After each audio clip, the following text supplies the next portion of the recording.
Hello drone racers, I'm Mark, and today on Drone Racer 101 we're going to test some R9 antennas. Well, we're going to test an R9 antenna. This is the stock antenna that comes with the R9M Lite module, and it connects on there. And I don't know, I haven't got to test a full long range, and that's part of the reason I'm testing this today. I'm going to be able to test it a little bit further away than I have before. The problem is it's pretty directional, and you're going to want to tend to fly away from you, and this pointing right at your model is not a good design. So you kind of need to stand sideways to it, and that's just weird. So this really isn't a great antenna. So because of that, I got something else. This is the TBS Diamond. Now, whether you like Team Black Sheep or not, this should be a pretty good antenna. And this is actually designed, I believe, by IBCrazy.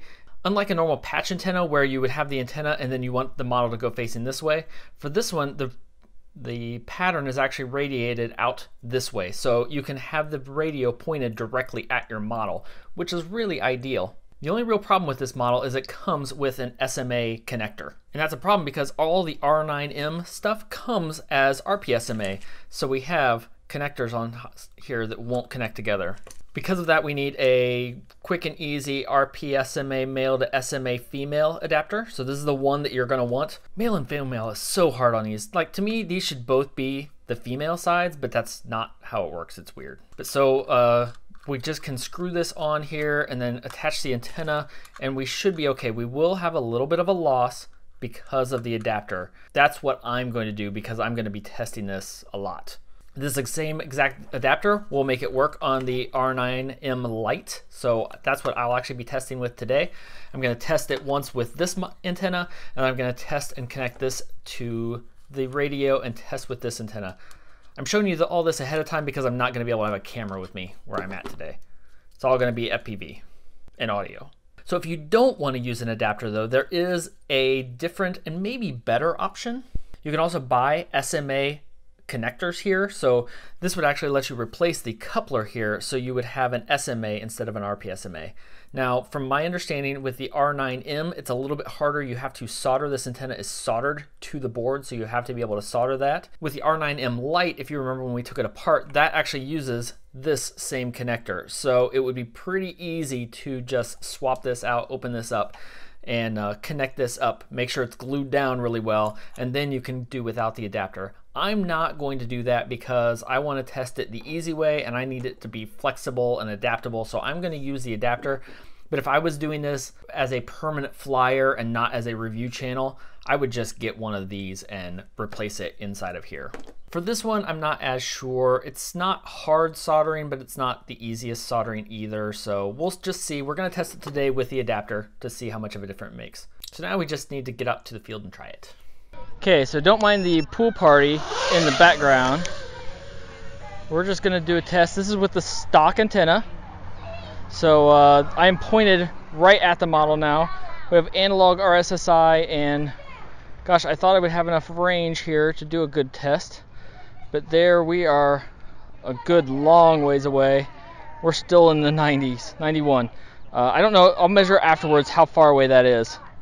But it's about as far as I can really go without encroaching on people's property more than I want to and having to jump a fence. So there it's 78, 80. I mean, still, radio, stock antenna is really, really good. That seems plenty adequate to me. See if I go back behind the house. If I go behind me, I've got a little more range. Still 99%. This is with analog RSSI. Gosh. Okay, so I still, even here, don't have enough range to really test. So this is the TBS Diamond Antenna.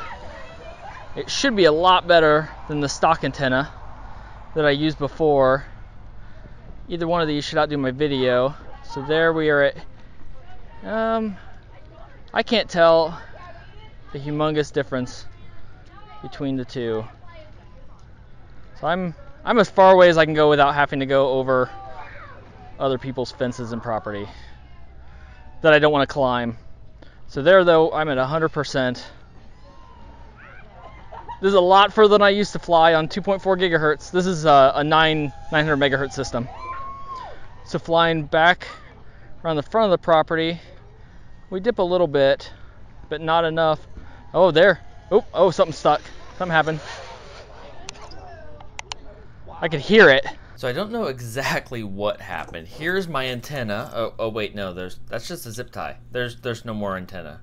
I think what happened is this flopped back and got caught in this prop because we found this prop about 15 feet away. The lock nut had just come off, so this just spun right off. It got twisted and tangled and came right off. Didn't find the lock nut. So the zip tie managed to survive. Yeah, if you look where it's cut there, I mean it's right at that level. So that ripped the antenna off, and at that point I just wanted to get it on the ground as fast as possible because I didn't know what it was going to do, which was good because a few seconds later the prop came off. So that's all that's left of my antenna. I don't think it broke the connector. It'll be easy to replace. I actually have some of these to test, so that should connect right on there, and then we'll get that installed, and I think that'll be a good indicator of, hey look, maybe this isn't such a good idea. Although honestly, there is not a lot of room. Normally I would want to put that back there, and that's already hitting the prop. I might connect it horizontal, but vertical is supposed to be best. If this was a Slim Plus, I would be doing both. Actually, I'm going to be putting a Slim Plus on this to do some testing. I don't know where I'm going to put the antenna though. Well, I'll have to figure that out. That's for another video. So range-wise, when we were going there, the reason I took this is I thought I was going to be able to go at least 500 meters. And with testing, because I'm still testing, this is early prototype stuff, and I don't know when stuff like this is going to happen, I wasn't comfortable going over woods, over people's property where I would have to climb fences or ask for permission. If I could just go down that road and pick it out of a yard, no big deal. I thought I was going to be able to go a lot further. So this wasn't a real good range test, but there's two reasons you might use 900 megahertz. One is range. Like you can just go long range. But the other is, yeah, I was 250 meters away and had no connection. I was at 99% RSSI on the other side of several houses. I was flying low on the other side of houses, had no problems, not even a little bit of a concern that I was going to lose signal. And that is the other great use of 900 megahertz. I can go pretty darn far and be really comfortable with the flight. I just wouldn't do that before with a lot of antennas on 2.4 gigahertz. And if I want to go out that far on the other side of houses, I have no issues. I have no concern that it's going to work at all, as long as my antenna stays on. Although that is a little bit of a problem with 900 megahertz because of this super crazy long antenna, that there is a concern that it will have more of a problem than the 2.4 gigahertz. The other thing I wanted to show you as I was packing this up is how nicely it packs up. So I have a big case for my X9D, and in this case I use the case, I just put it in here with the gimbals.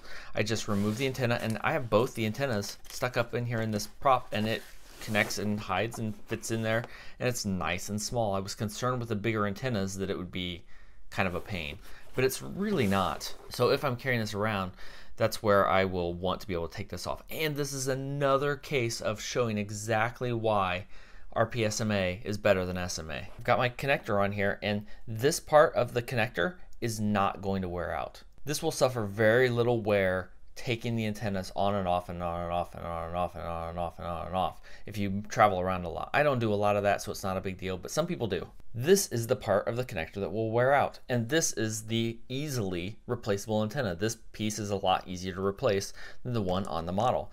So I can take this on and off and on and off, and if I wear it out, I get a new one. It's no big deal, especially this one. Now I really like this part about the adapter. Okay, if I wear this out, I've worn out this 99-cent adapter.